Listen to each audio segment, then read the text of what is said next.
Actuellement les gars, c'est la meilleure vidéo sur Pokémon que j'ai vue de toute ma vie. Et surtout, je savais pas que ce genre de compétition entre guillemets était tellement coté. Et surtout que c'est la première fois de ma vie que je vois ce type de catégorie sur un jeu Pokémon. Écoutez-moi bien, le speedrun Pokémon, je l'ai découvert grâce à cette vidéo et je peux vous assurer que cette vidéo justement, elle va vous retourner le cerveau. Elle va vous montrer l'exploit extraordinaire d'un gars enfermé dans sa chambre, un gros puant de Pokémon qui a réussi un record mondial. Pouce bleu, commentaire et surtout les gars, restez jusqu'au bout de la vidéo. On vise les 10 000 abonnés les gars. On n'est pas très loin les gars. Venez, on le fait avant 2026. Et surtout, n'hésitez pas à me rejoindre tous les soirs à 20h30 sur Twitch. Natella s'il vous plaît. Je suis en stream tous les soirs. Et sur ce, bonne vidéo. Et quand t'arrives au stade où ton objectif c'est de remporter un record du monde, ça arrive jamais qu'un gars arrive comme ça de nulle part et éclate la compétition.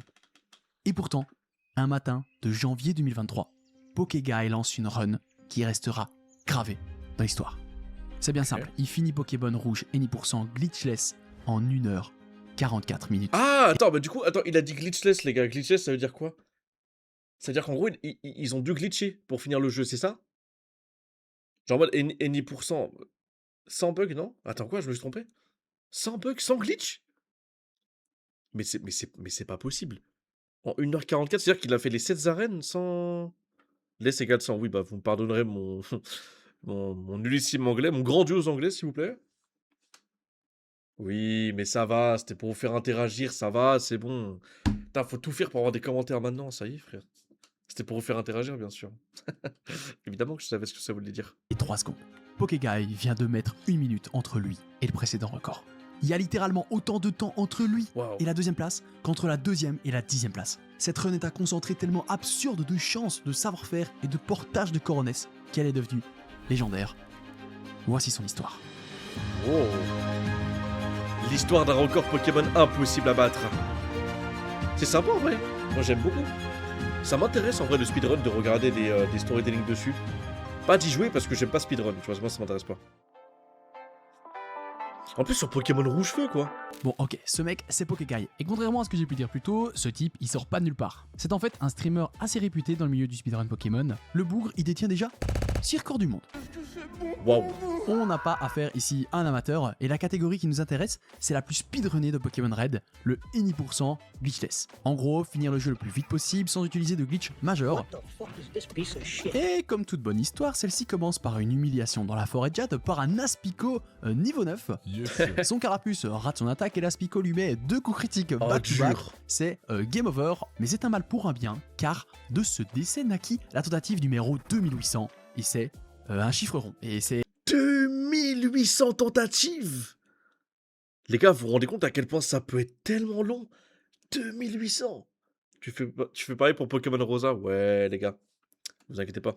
Et c'est bon signe ça, un chiffre rond c'est bon signe. Vous ne rêvez pas, Ça va aller. 2800 tentatives c'est énorme. Et pourtant, c'est ce qu'il faut si on veut toucher l'excellence du bout des doigts. Si tu veux connaître chaque manière de réagir à chacune des situations, de chacun des combats du jeu, c'est un prérequis indispensable. Notre speedrunner commence donc son aventure au Bourg-Palette après un enchaînement de runs assez catastrophique. Ce jour-là, rien ne se passe bien pour Pokéguy, les plans pourtant parfaitement élaborés par l'entièreté de la communauté Pokémon sont parfaits, mais aujourd'hui, Pokéguy fait face à ce que tout joueur voulant finir un jeu le plus vite possible redoute, la malchance. Et dans Pokémon, bien plus que dans d'autres jeux, la place de l'aléatoire est énorme. Ouais, les coups critiques et tout, bien qui sûr. augmentent les dégâts, les paralysies, les flinches, les attaques qui missent, parfois même sans raison, hein, parce que en première génération, même si ton attaque a 100% de précision, en fait, elle a 99,6% de précision. Une chance sur 256 de rater. Et même si... Mais non, mais du coup, c'est pas... Quoi? Attends, ça a 100% de chance de pas rater, mais ça peut rater. Mais c'est pas logique, c'est quoi ça? Mais les gars, mais c'est pas possible, mais c'est codé avec le cul ou quoi? les chances que ça arrive sont relativement faibles lors d'un seul combat, faut que ça arrive sur aucun combat. Mais bon, non, ok, mais on comment? digresse. Tiens, je vous ai dit que comme tout humain normalement constitué, Pokéguy commence en prenant Carapuce. En réalité, ça a très peu d'importance car contrairement à Nuzlocke, où chaque combat doit être analysé, préparé et utiliser un Pokémon spécifique pour un combat en particulier est d'une importance capitale, en speedrun, on n'a pas le temps pour ça. Construire une équipe équilibrée, c'est perdre du temps. Dans la plupart des speedruns Pokémon, prendre le starter, le monter niveau et rouler sur le jeu, c'est la manière la plus simple de tracer sa race. Mais pas ici, car très tôt dans le jeu, un Pokémon complètement broken est capturable. Et je vous assure, Ah, c'est vaut bien le Nidorino? grâce à une petite méthode de manipulation, on a la certitude d'avoir un Nidoran, mais pas n'importe quel Nidoran. Un Nidoran avec des DV de zinzin. Les DV, c'est l'équivalent des IV actuels. En gros, vous connaissez, ce sont ces valeurs cachées d'un Pokémon qui peuvent rendre ta bestiole balèze ou complètement claquée. Vous vous en doutez, on ferait pas une manipulation aussi complexe et aussi chronophage si le Nidoran ne faisait pas gagner plus de temps qu'il nous en faisait perdre. Voici pourquoi. Pour commencer, ce truc évolue au niveau 16 en Nidorino. Et en plus de ça, on peut le faire évoluer quasiment direct en Nidoking grâce à une pierre lune. Objet qu'on peut aussi trouver très tôt dans le jeu. Et avoir un Nidoking face à des Roucoule et des Nosferapti, c'est une boucherie. En plus, il apprend une quantité complètement absurde d'attaques, il peut tout faire, c'est une dinguerie. Une fois notre Nidoran capturé, notre compère trace sa route direction la forêt de Jade en chopant au passage un petit Roucoule qui lui sera utile notamment pour voler de ville en ville. Car ouais, il faut pas abuser, il apprend pas à vol quand même Nidoking. Je veux bien mais non, quand même pas. Dans la forêt tranquille, il passe pépouze à travers l'entièreté de l'herbe sans rencontrer de Pokémon. Moi ça me trigger, je sais pas vous, je vois ça, je suis mal à l'aise. Nous on serait déjà à notre 8ème coconfort là, bien évidemment c'est un chemin qui est calculé pour éviter de rencontrer des Pokémon. Et le revoilà très vite face à Scout, Jean Pépito qui l'avait poutré la run juste avant. Cette fois le combat se passe bien, Carapuce passe au niveau 8 et apprend Écume. Et là vous comprenez pourquoi son choix s'est porté sur lui. Car le combat contre Pierre est imminent et Pierre il a un Racaillou et un Onix. Bon ok, le Racaillou il pose aucun problème et alors même qu'il n'a que 12 PV et surtout 4 niveaux de moins, Pokéguy décide de faire ceci. Il switch? Il double switch? Nice. Really sick.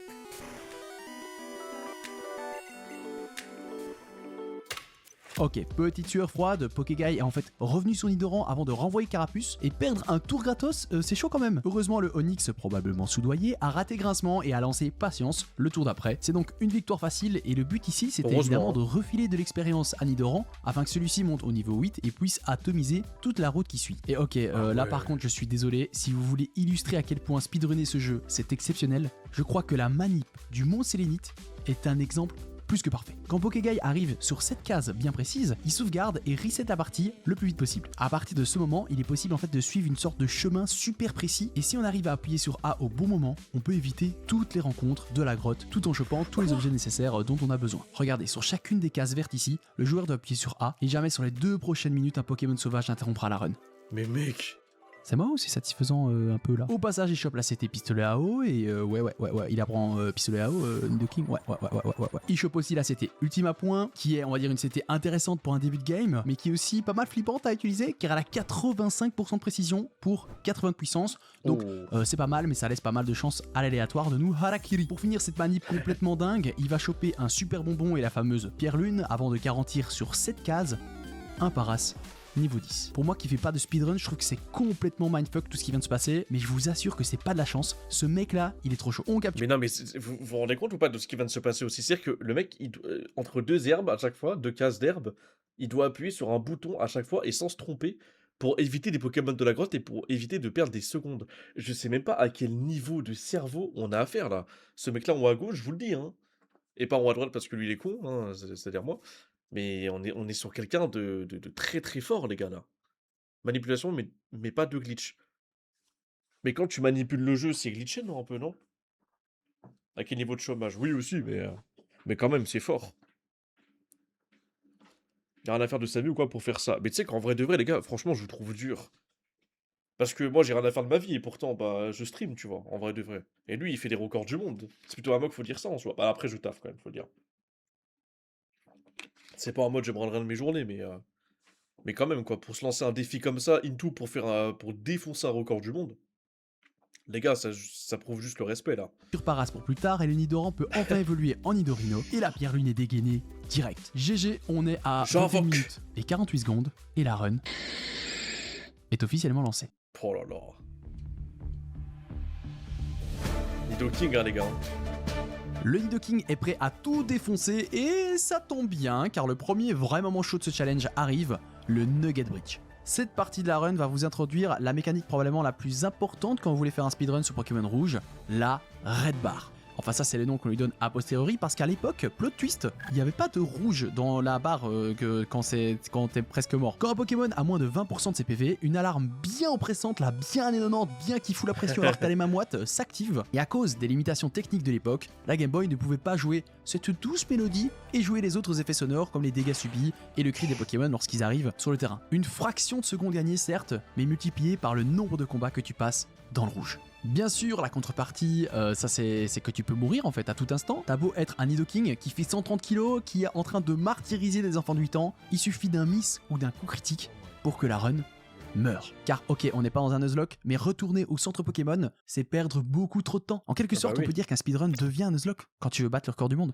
Il y a donc cette excitante décision à prendre, car plus tu joues risqué, plus t'es récompensé. Mais là vous voyez bien, on est à la 2800e run. Jouer risqué, ça gagne pas toujours. Hein. Et quand Férocinge fait un coup critique, Oh my god. que Nidoking est à 7 PV et qu'on profite de la red bar pour enchaîner les combats les plus risqués les uns des autres, ça les mecs, ça c'est du risque. Et quand une dresseuse random arrive avec ses Nidoran, que Nidoking rate son ultime à point, laissant le premier Nidoran taper un premier tour, que ok le coup critique finit par le mettre à terre, mais que le deuxième Nidoran résiste à l'attaque et frappe à son tour, ouais, là on discute. Car Nidoking peut rater son prochain coup de corne. Une chance sur 256, c'est peu, mais c'est pas zéro.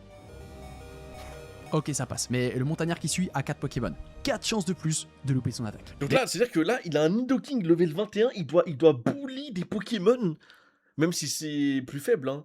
Mais vous vous rendez compte le niveau de QI qu'il a en titane, là? Waouh. Les 3 Rakaillou tombent d'un coup, ok. Et pour tuer le Machoke, il faut utiliser Ultima Point. Et c'est 85% de précision.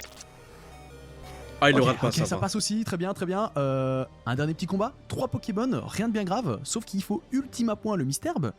Ok, ça passe. Le deuxième Pokémon est un Hokul, l'une des pires créatures que l'on rencontre quand on est dans la Red Bar, car les pigeons, ils apprennent Vive Attaque. Oh Attaque non. prioritaire, qu'importe la vitesse ou la différence de niveau entre les deux adversaires. Bon là, celui-là, le Hokul, il a la flemme, mais c'est pas fini. Deuxième Misturb, deuxième Ultima Point, et... Oh, il la rate. Ah, il l'a raté. Mais non, mais du coup, il a pas survécu. la chance peut pas toujours être de ton côté. That's ridiculous. Oh, That literally makes me have to potion. il résiste à 4 HP quand Bon, même. hein. c'est sans conséquence, la deuxième est la bonne. La puissance de la Red Bar est tellement importante qu'elle oblige le joueur à prendre des risques inconsidérés, c'est vrai. Waouh. Mais vous savez, ce qui est encore plus fou, c'est que tout ça, Pokéguy le sait. Et que chaque match, chaque attaque utilisée, chaque pourcentage de chance qu'un truc se passe mal a été anticipé par le joueur. Oh là C'est là. juste une question de calcul de probabilité en fait. Cette partie de la run est probablement l'un des trucs les plus fous que j'ai vu dans un speedrun de ma vie. Et comme récompense à tout ça, le Nidoking apprend Mania, maigre récompense pour certains car c'est rare qu'on utilise Mania quand on joue normalement, mais ici c'est parfait. Car avec 90 de puissance et 99,6% de précision, ça en fait une attaque de début de jeu surpuissante. Et cerise sur le gâteau, une fois lancé, le Nidoking frappe 3 à 4 fois automatiquement sans que le joueur n'ait à resélectionner une attaque. On gagne donc un petit peu de temps, Ah oui. mais la contrepartie c'est qu'au final le Pokémon finit par tomber confus, mais Ouais, mais ça, ce qui est bien, c'est que du coup, si tu tombes contre un dresseur qui a 2 ou 3 Pokémon et que tu les one-shot, ça c'est bien. C'est notamment le cas avec, vous savez, Colère ou d'autres attaques et tout. En vrai, c'est fort de fou pour le speedrun. Hein. Ou comme Roulade, vous savez, Roulade, ça attaque plusieurs fois et tout. Et au pire, tu tombes pas confus. comme rien ne résiste à Nidoking en fait, au bout de 3 à 4 tours, bien souvent, le combat, il est terminé. Bon, avant d'aller combattre contre notre crush d'enfance à tous, hein, Ondine, on t'embrasse, on fait une nouvelle petite manip, celle du vendeur de bicyclette qui, je vous passe les détails, permet d'accélérer quelque peu le défilement du texte. Avant le combat, Pokéguy décide quand même de se soigner un tout petit peu, car si le Starry de Ondine se fait one-shot, c'est pas le cas de ce maudit Staros. Ouh là là. Traumatisme d'enfance, bonjour. Notre speedrunner le sait, c'est pas la première fois qu'il meurt ici. Grâce aux soins, Nidoking peut en fait encaisser une des attaques hautes de Staros et être à nouveau dans la red bar. Tristement, Ondine décide d'utiliser une défense plus. Bon, c'est pas trop grave, on clôt le combat et on continue. Mais bon, dézoomons un petit peu la situation. On est au tiers de la run et Pokéguy a déjà 52 secondes d'avance sur le record du monde. On est sûr, le chat de Pokéguy en est sûr aussi, cette run, elle a un truc de spécial. Elle a une odeur... Elle a une odeur quoi. Le soin qui était apporté un tout petit Une peu plus odeur de tôt à Nidoking vainqueur. se révèle finalement utile pour affronter les tonnes de petits pigeons vive attaque qui se trouvent entre nous et la troisième arène. Des petits, des gros et même des blasés là. Méchanceté gratuite. L'important dans cette portion du jeu, c'est d'arriver aux portes de la Red Bar sans y être totalement. Le combat contre le rival est juste parfait et met notre Pokémon à 30 PV. On a déjà dit que Nidoking était excellent grâce à son évolution précoce et à ses infinies possibilités à apprendre des trucs, mais on n'a pas encore parlé de son double type sol-poison qui est tout bonnement excellent. Ça le rend immunisé à la quasi-totalité de la troisième arène. Bon, mettons de côté le fait qu'il vient de réaliser le mini-jeu des poubelles en 2 secondes 24 alors que vous et moi on y laissait nos âmes, littéralement. Pokéguy se retrouve donc face au Major Bob. Et comme c'est un tryharder absolument exceptionnel, il sait que Voltorb ne meurt pas s'il utilise Bulto. Et il sait qu'il a de grandes chances pour que Voltorb utilise Sonic Boom, attaque un peu particulière qui, qu'importe ta défense ou ton niveau, te mettra 20 points de dégâts. C'est trop fort.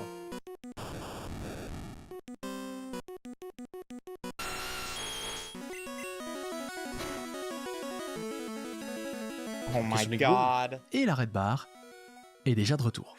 Aïe, aïe, aïe, aïe. I was too scared to bubble him.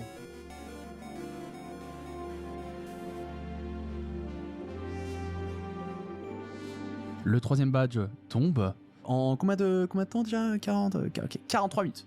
3 badges, 43 minutes. Ah, Oh ils sont là touchés en là. plus. Alright. Maintenant qu'il est dans la red bar, je peux vous assurer qu'il va plus la quitter pendant un très long moment. Il enchaîne une série complètement indécente de victoires, et même dans le noir, il évite les rencontres sauvages et les dresseurs, au pixel près. Dans le Regardez-moi noir. tout ce que le type il évite, wesh. alors que là il voit rien. Bon là il y a quand même un combat contre une dresseuse qui est obligatoire et peut être un peu relou à cause de ses poudres dodo, poudres toxiques, etc. Mais le Nido va faire un double crit. C'est Oh, la ça le folie. met bien. Tout est beau, tout est rose, mais la tour de l'avant-ville est la prochaine grosse étape de notre voyage. Symbole de la mort, ne serait-ce pas un bel endroit pour mourir? Avec la Réponse fameuse très vite, mais OST, avant les gars. ça, un petit passage par Céladopol et son centre commercial s'impose, car c'est là que notre runner va choper la quasi-totalité des objets qui lui manquent pour passer les prochaines 60 minutes tranquillement. Premièrement, il va récupérer les spéciales, les vitesses et les précisions plus. Et comme leur nom l'indique, cet objet, une fois utilisé en combat, va augmenter d'un cran l'une de vos statistiques. Mais à cause d'un codage un peu bancal, décidément ça a commencé bien plus tôt que prévu, utiliser une précision plus ne fait pas monter la précision d'un seul cran, mais annihile tout bonnement le principe même de précision. Ce que ça veut dire, c'est qu'une fois que tu as placé ta précision plus aucune de tes attaques ne peut rater. Et ça, Wow. c'est la victoire assurée. Car la deuxième chose, probablement la CT la plus importante de tout le jeu, se trouve ici, la CT en palcorne. Et Palcorne. vous commencez à comprendre le Et délire. oui, parce qu'en Palcorne, les gars, je crois que ça. Comment ça s'appelle? Vous savez, c'est une attaque qui one-shot, il me semble, non? C'est une attaque qui one-shot. Et en mode, vous savez, c'est. Comme. En mode, ça a 50% de précision, ou je sais pas quoi. Et genre, en mode, là, vu que ta précision plus qui augmente à 100%, genre total. Et ben là, du coup, ça rend le. Mais non, mais c'est trop fort. Mais attendez, mais Pokémon Rouge, c'est codé avec le cul, les gars. C'est abusé. T'as des trucs à 100% de précision qui peuvent rater. T'as des trucs qui peuvent augmenter de 1 la précision, ça a 100% de précision. Mais wesh, mais c'est codé avec le fion. Rap 2. En palcorne est une attaque un petit peu bizarre en fait. Elle one-shot absolument tous les Pokémon qu'elle touche. En fait, elle détruit le jeu, à l'exception bien évidemment des quelques créatures qui y sont immunisées. Et bien sûr, pour contrer ça, l'attaque n'a que 30% de précision. Mais nous, Mais là, tu On a l'auras à des précisions 100%, c'est plus. fou. et le développeur de chez Game Freak, il n'était pas au courant qu'il avait fait une gourde un mercredi soir, probablement d'automne à Tokyo, dans son open space machin là. Cette faille est la plus importante du jeu. En plus de ça, Pokéguy chope aussi la CT éboulement, 90% de précision, mais assez puissante pour tuer les Fantominus de la tour de l'avant-ville, qui sont justement immunisés en palcorne. Dernière chose, c'est aussi là qu'on va choper la Poké-poupée, dont on reparlera très vite, et ouf, ça va être le débat. Bref. On rentre pour de bon dans la tour Pokémon, et pour ceux qui pensaient que la technique du précision plus en palcorne allait rendre le jeu trop facile, voici Ouais, mais les gars, oui, je retiens bien que c'est un jeu Game Boy, que c'est leur premier jeu. Mais je peux comprendre, les gars. Mais là, il y a des trucs qui vont pas, c'est que t'as une attaque à 100% de précision, et tellement le jeu il est mal codé que ton attaque à 100% de précision peut rater. Qu'il y ait des bugs, ça arrive. Y a pas de problème, c'est normal, même dans les jeux d'aujourd'hui encore. Mais qui est ça là? Pour moi, c'est pas normal, les gars. Genre, c'est de la pub mensongère, limite. Pourquoi c'est une attaque à 100% de précision, et quand tu mets un précision plus, qui est censé augmenter juste d'un cran la précision, et ça te rend toutes tes attaques 100% précises? Ah, les gars, je veux bien c'est le premier jeu ou quoi, mais c'est. On se rend pas compte de l'erreur là, c'est un truc de fou. Les erreurs de l'époque. Putain, Wizbot, vous avez vu à la vitesse où il a banni le mec là? Incroyable, c'est beau. Je sais pas, il a dit quoi? Trump Casino, Maga for 500 $ free. Easy money. Ta grand-mère, easy money. instant un contre-exemple. Le rival commence par Roucoups. Mais arrête de dire recoupe, ça veut rien Recoupe. dire. Pokéguy place sa précision plus et le Roucoups fait Oh, le crit. la run est jusqu'à maintenant absolument parfaite. Et pourtant, nous voilà, après 55 minutes, dans une situation où on a 25% de chance qu'un deuxième vive attaque nous tombe dessus. Oh my god. Oh, la chance. Jesus.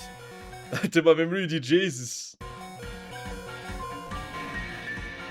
Le reste du combat est une formalité, aucun des éboulements à 90% de précision ne rate sur les Fantominus. Voilà, et tant qu'on y est, vous saviez qu'il y avait un objet là? Je joue à Pokémon depuis que j'ai 3 ans, je ne savais pas qu'il y avait un objet là. Et attention, c'est l'heure du grand débat. Car si vous connaissez bien le jeu, vous devez savoir que l'escalier juste ici est bloqué par un spectre qui se trouve être la mère du petit osselet. Sauf que pour pouvoir ne serait-ce que le voir, il faut se rendre dans le QG de la Team Rocket à Céladopol, choper la Silphscope et alors affronter le Satueur pour qu'elle nous laisse enfin passer. Mais ici, on fait rien de tout ça, on arrive face au spectre, on sort notre Poké-Poupée et le combat s'arrête. Le truc, c'est qu'on ne sait pas vraiment si c'est un bug. La run s'appelle quand même Any% glitchless, ça serait quand même pas cool s'il y avait un bug dedans. La communauté a longuement débattu là-dessus et au final, on a trouvé dans de vieux dossiers appartenant à Game Freak qu'ils étaient au courant de la faille, mais que pour eux c'était ok. Les joueurs pouvaient utiliser cette petite... Du coup là, c'est compté comme quoi? C'est pas...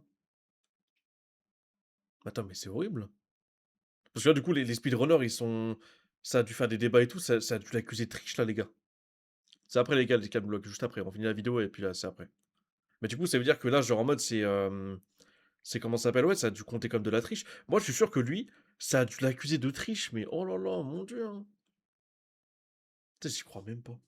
Petite astuce pour avancer, une manière donc un peu de récompenser les petits curieux. Aujourd'hui, en vrai, ça fait plus trop débat. Bref, on bat les dresseurs et la Pokéflûte est dans la poche. Et chose intéressante à noter, Pokéguy skip la 4ème arène de Céladopol pour aller direct dans la Sylph Corporation de Safrania. Et vous saviez qu'il y avait un élixir dans ce palmier? Mais c'est fou, et on n'a pas joué au même jeu, frère. Je connais pas le jeu en fait. Et nous revoilà très vite face au match retour contre Blue. Et c'est là que Pokéguy flaire quelque chose de spécial.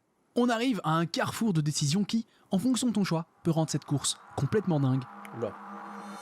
Ou définitivement perdu.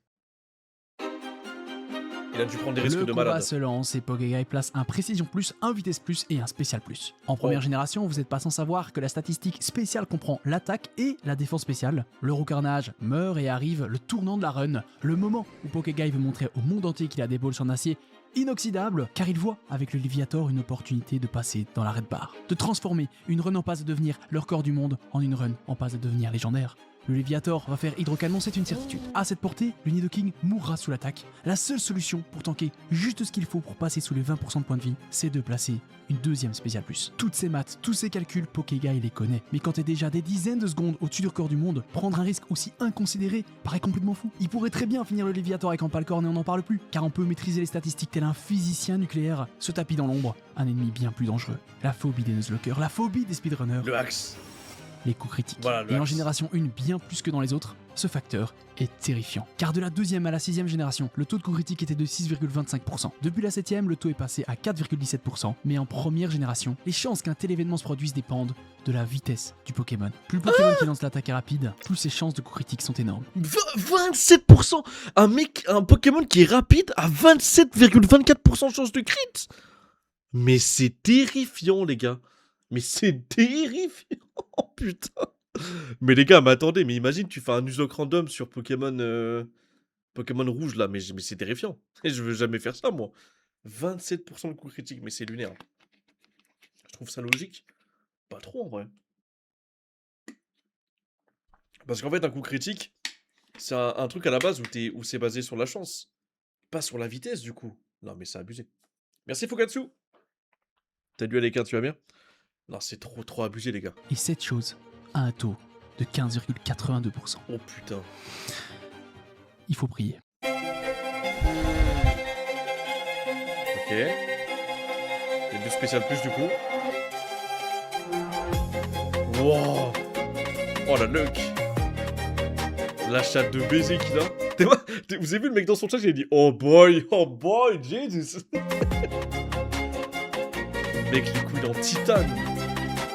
C'est officiellement une dinguerie. Et ce grand malade ne s'arrête même pas là. Il reste dans le rouge, place une précision plus alors que le Osselet a 25% de chance de le finir. Et face à Jojo, même scénario. Le Nidorino, probablement soucieux pour son aîné, ne coup critique pas, avec un taux pourtant égal à 12,7%. Oh wow, dude. Oh my god. Le Giovanni tombe. I'm shaking. Avant de partir, on passe choper la CT séisme et on utilise Tunnel grâce à Paras pour sortir plus rapidement de l'immeuble, nous amenant ainsi au dernier centre Pokémon visité, celui de Céladopol. Nous voilà maintenant sur la piste cyclable, probablement à 60 km/h, il arrive à choper un super bonbon au calme, et pendant cette longue phase un peu plus tranquille, où il doit passer par le parc safari et où rien de grave ne peut vraiment se passer, Pokéguy se met à penser. Il sait que le prochain combat important se trouve dans l'arène de Koga, mais c'est pas Koga le problème, mais le combat contre le jongleur. On pourrait croire qu'il est assez tranquille de premier abord, juste un soporifique et un hypnomade, sauf que Nidoking n'est pas assez puissant pour battre le hypnomade, avec un simple séisme. Et que Ah oui, parce que les gars, Hypnomad, il est quoi? Il est type psy, c'est ça? Oui, il est type psy. Et Nidoking, vu qu'il est type poison, et bah du coup, il se fait casser la gueule, mais du coup, il peut pas le one-shot. placer une précision plus sur le soporifique est tout simplement impossible, car celui-ci possède Psycho. Non, la seule solution, c'est de tuer le soporifique et d'espérer que le Hypnomad fasse entrave ou glace poison. Oh, S'il mon décide Dieu. de faire coup de boule au Psycho, c'est terminé. Et comme l'IA d'un dresseur random n'est pas l'IA d'un dresseur important, le choix de l'attaque va se faire au hasard. Le moyen le plus simple de contrer tout ça, ce serait de se soigner. Mais ça, Pokéguy, il le sait, son cerveau fume. Va-t-on vraiment faire le choix de la sécurité maintenant et perdre l'avantage de la Red Bar? Je pense que vous connaissez la réponse. On est Mais à non, 1 mais les heure et couilles en 13 minutes, titane. et le sort n'est plus entre nos mains. Hypno's so easy compared to like Cubone. I don't even know if that's true. Can't think straight. Parce que du coup, il peut pas faire en palcorne, les gars. Ok. Il le tue pas. Il a fait gaz toxique. OMFG. Wow. Ok, on Wow. continue. Koga ne peut rien. Smogo 1, Smogo 2, gros Tatmorph et Smogogo qui explose. Oh. What? Heureusement, on n'est pas dans un Nuzlocke. Le Nidoking est bien mort, mais c'était voulu. Pourquoi me direz-vous? C'est bien simple. À chaque fois que tu montes d'un niveau, on rajoute à la vie de ton Pokémon le nombre de points de vie qu'il a gagné en montant de niveau. Et c'est mathématique, au bout d'un moment, tu finiras bien par être au-dessus des 20% et donc de quitter la Red Bar. Le mieux, c'est donc de retomber à zéro et de profiter de cette stratégie à ton avantage en utilisant des super bonbons. Tu gagnes des niveaux et ton Pokémon est de nouveau bien loin dans le rouge. C'est tellement bien pensé, c'est fou. Ces gens sont Ça des va, ça va, génies. ça va. Après un dernier détour par le laboratoire de l'île de la 7ème arène pour choper la 7 Blizzard, Pokéguy décide enfin d'affronter la 4ème arène. Ça n'a plus de sens. Erika, c'est une boucherie, hein, bon vous en doutez. Au lieu d'aller affronter Morgane directement à Safrania, on part direction Cramoisie pour aller affronter Auguste. Et il est temps de vous introduire l'une des dernières petites mécaniques particulières à Pokémon Rouge, le fonctionnement de l'intelligence artificielle des bons dresseurs. Enfin, il y a des bons dresseurs, en réalité vous allez voir, elle est pas si bonne que ça. Elle aura toujours tendance à choisir une capacité super efficace sans prendre en compte les dégâts de l'attaque. Et dans cette situation, Auguste envoie son Caninos qui a comme moveset Flamèche, Gros Yeux, Bélier et Hâte. C'est là que ça coince. Car Hâte est une attaque servant à augmenter la vitesse du lanceur, mais c'est aussi et surtout une attaque de type Psy. Techniquement super efficace sur le type poison de Nidoking, le Caninos spam agility en boucle et le setup est cadeau, easy. Mais c'est win. gratuit. On perd pas de temps, direction le combat contre Morgane, et la raison pour laquelle on a postposé le fight de quelques minutes, c'est parce que son Alakazam est un Pokémon extrêmement rapide. Et que, Putain. calculé en main, l'expérience supplémentaire qu'on vient de gratter nous permet d'être tout juste plus rapide que lui. Pas besoin donc de ce setup, on l'anéantit, et de 7. Enfin, direction la 8ème et dernière arène du jeu, et un peu comme dans l'arène de Koga, c'est Les gars, hein, 1h25, il est déjà à la fin du jeu. Vous vous rendez compte de ça ou pas? Il est quasiment à la ligue. 8ème arène en 1h25 de jeu. Vous vous rendez compte de ça ou pas, les gars? Salut Babarossia. C'est de la folie furieuse. pas le champion qui nous fait peur ici, mais le karatéka. Le karatéka? Face à lui, il faut qu'on place absolument une précision plus. Sauf que ce match-upper possède deux attaques qui sont non offensives et qui nous permettraient de passer deux autres, mettraient fin à nos rêves. Et nous revoilà dans la même situation qu'il y a 2 minutes, où cet homme au culot démesuré décide de rester dans la red bar et parie sur le hasard, un record du monde plus que garanti. Mais frérot, mais c'est dingue. Plus de marche arrière.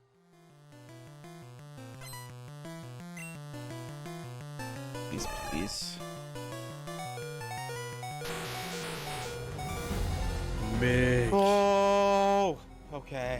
Les gars, ça fait 2-3 fois qu'il compte uniquement sur la chance, hein, mais il y a tous les jeux avec lui. Hein. Comment c'est possible, en fait? Comment voulez-vous qu'un autre être vivant sur cette planète arrive à reproduire l'enchaînement de C'est chances qu'a ce impossible. type? Enfin non, je dis reproduire, mais non.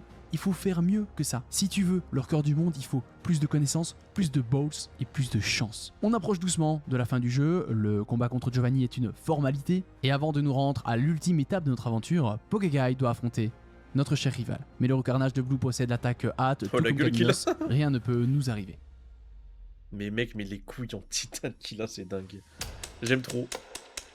Les joueurs prise de risque. Ok, la ligue. Chaque seconde qui passe rapproche Pokéguy de la victoire. Ses mains sont moites, la manette lui glisse entre les doigts. À ce stade, il se bat plus simplement contre le jeu ou le axe. Il se bat aussi et surtout contre lui-même. Un seul mauvais geste, un seul mauvais input, et ce serait terminé. Sur un vélo dans une grotte aussi étroite, l'erreur se trouve à chaque tournant. Mais c'est décidé. Ce soir, on marquera l'histoire. La sueur coule sur le front de notre speedrunner. Et il entre dans la ligue pour ses 5 derniers combats. La pression monte. Oh là là.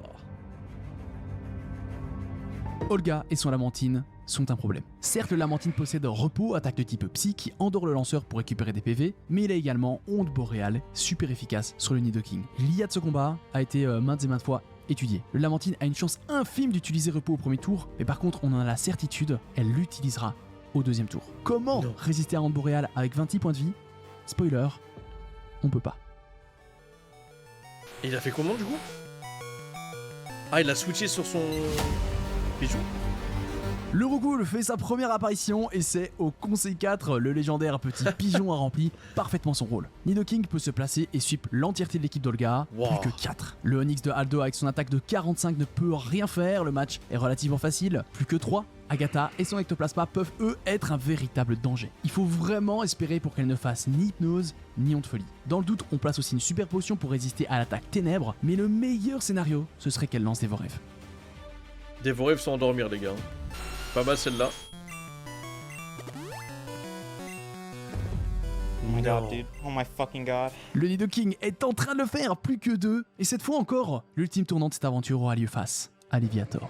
Un ultime tour, une ultime tentative pour l'IA de faire un coup critique sur Hydrocanon et éteindre un record du monde que jamais personne ne battra. 15,82 pour.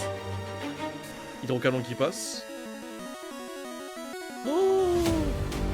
Le Nidoking Oh. résiste encore une fois et met Peter, leader du Conseil 4, à genoux. Le combat final contre Blue se dresse comme une montagne. Surtout que depuis le dernier combat, Roucarnage a supprimé l'attaque hâte et l'a remplacé par Piqué. Attaque surpuissante mais qui nécessite un tour de charge. La situation est la suivante. Nidoking a besoin d'un vitesse plus et d'un précision plus pour gagner ce duel. Sur ces 2 tours, il faut à tout prix que Roucarnage ne fasse pas Sky Attack au tour 1 ou qu'aucun des 2 possibles cruels ne soit un coup critique. On est 3 minutes en dessous du record du monde et tout se joue maintenant. Il a fait comment du coup? Ok, la speed. Nice. Oh. It's 144. Woohoo! I don't know if it's 143. It's really close. Oh là là, la chatte de fou. 144.03. Like, what the fuck? Mais mec, mais c'est trop la This chatte is de not fou. a thing qu'il a. that was meant to happen. Il avait tous les dieux avec lui. À la question, est-ce que ce record sera battu un jour? En vrai, on sait pas. Personne peut vraiment le savoir. Mon avis vaut vraiment pas grand-chose. En vrai, je speedrun même pas le jeu. Qui suis-je pour me prononcer là-dessus? Mais cette histoire me rappelle une autre histoire qui est, ouais, elle est pas mal connue, mais elle illustre pas mal mon point de vue sur la situation. Dans les années 50, il était communément admis que courir un mile, donc 1600 mètres en moins de 4 minutes, était tout bonnement impossible. Et des milliers de sportifs ultra entraînés se sont pété les dents sur cette mission, et personne, jamais personne, n'a fait tomber le mur. La science le disait, le sport le démontrait, c'était mort en fait, c'était pas possible. Et puis un jour... Il y en a un qui a... Ah ouais. Up to the finishing line. Time 3 minutes, 59.4 Courir 1 km 6 en 4 minutes, c'est fort. Roger Bannister, un gars de 25 ans est arrivé et il a fait tomber la barrière des 4 minutes. À ce moment-là, le mec il s'est juste pas dit que c'était impossible. Et depuis, c'est des milliers de sportifs et d'étudiants à travers le monde qui eux aussi ont validé le challenge. En 70 ans, le record a même été battu de 17 secondes. Et quand je vois qu'il y a à peine quelques jours, Grogir, un speedrunner français, a claqué le 3e meilleur temps de la catégorie, en fait dans ma tête, c'est plus est-ce que le record du monde va être battu un jour, mais plutôt quand et par qui. C'est ça quoi. Mais faudrait que ce soit en français les gars. Oh là là. C'est pour ça qu'en vrai, moi je sais que le speedrun, les gars, ça m'intéresserait pas du tout. Tu vois, moi je suis pas dans ça. Mais vraiment de regarder des gens speedrun, moi je trouve ça fascinant les gars. Je sais pas si c'est pareil de vos côtés. De regarder des gens speedrun pour essayer de taper des records du monde et tout. Franchement, moi ça me... Moi j'aime beaucoup, tu vois. Et là franchement, ça a renforcé l'idée d'en regarder.